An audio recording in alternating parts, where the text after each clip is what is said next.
Hello guys, good evening. Welcome back to my YouTube channel. Ang topic natin for today is about palong ng manok. Usapang palong po. Ano po ang kahalagahan ng palong ng isang manok panabong? So when it comes po sa katawan niya, ang use po ng palong is only for pasingawan po ng init ng katawan. So pag tinanggal niyo po 'yan, mababawasan po yung pag-release ng init ng katawan ng manok. So yun po ang ano niyan.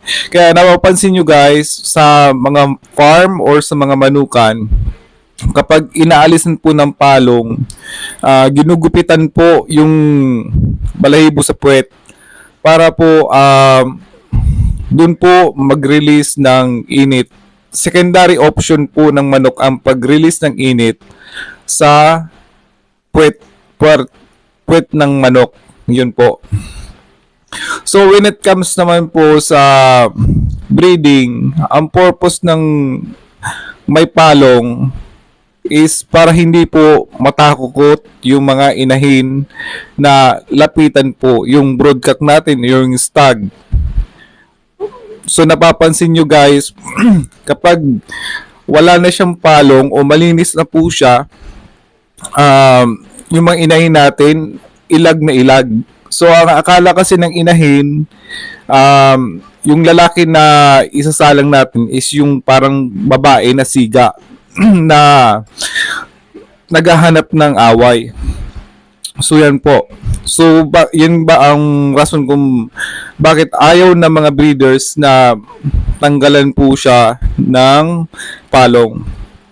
Kasi may mga inahin na matapang din na minsan kung may experience or bihira nga lang, naglalaban po yung mga inahin natin dun sa mga wala na pong palong. Kasi ang akala nila babae po siya.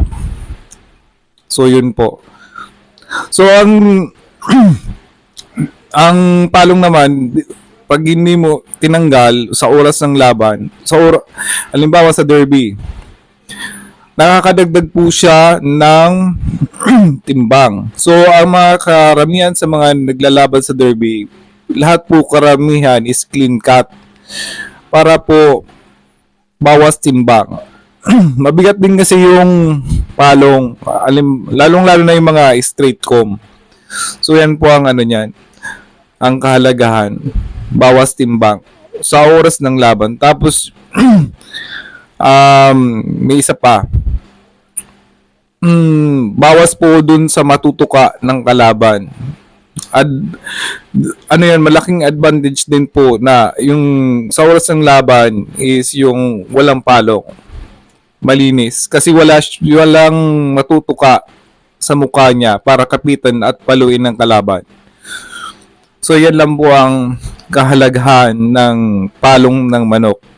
So doon po sa mga old school, hindi daw maganda gamitin ang wala ng palong sa breeding kasi hindi daw makukuha yung dugo ng broodcock natin. So sa mga napanood ko or nasalihan kong mga seminars, wala namang problema kung may palong o wala. Kasi may palong man sa wala, makakapag bigay din po siya ng ambag para makapag-develop ng sisiw. Hindi naman po magbabawas po yung similya. Or sabi ng mga matatanda, misconception lang po. Mas lamang daw po ang lalaki kapag may palong po yung gagamitin natin na broodcock or broodstag. So, na-try ko na po yan ng ilang beses. Nag-experiment ako. May palong sa wala. May lumalabas pa rin po talaga. Dominant ang sa sisiw, ang karamihan po sa kanila is babae. So, as may experience po, yung mga ang babantayan natin kung gusto natin ng maraming lalaki, may babae kasing malakas magbigay ng anak na lalaki. Yun po ang babantayan natin, hindi po yung palong o wala. So, aside from that, ang reason kung bakit ayaw ng mga ibang breeders na old school na gumamit ng broodstock o broodcock na walang palong kasi ano yan, prone din po sa infection. Kasi pag ginupitan natin, masusugat, magkakaroon po ng infection. So, dun po, sang-ayon naman po ako doon. Pero, pag gumaling naman po yung sugat nun, I'm sure na po, mawawala din po yung infection nun kasi naghilom na po yung sugat niya. So, yun lang po ang ang impormasyon or maibibigay ko about sa may palong o sa wala. Parehas naman po siya pwedeng gamitin sa breeding. Advantage po ang walang palong sa oras po ng laban. Pero depende po yan. Kung ang lalabanan nyo po stag, mas maganda po yung may palong ka. Kasi mas dominant po.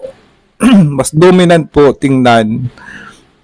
Kuminsan nga, mas mabilis po makapatay. Kasi yung ibang mga stag natin, yung mga binubuli, takot po yan sa may palong.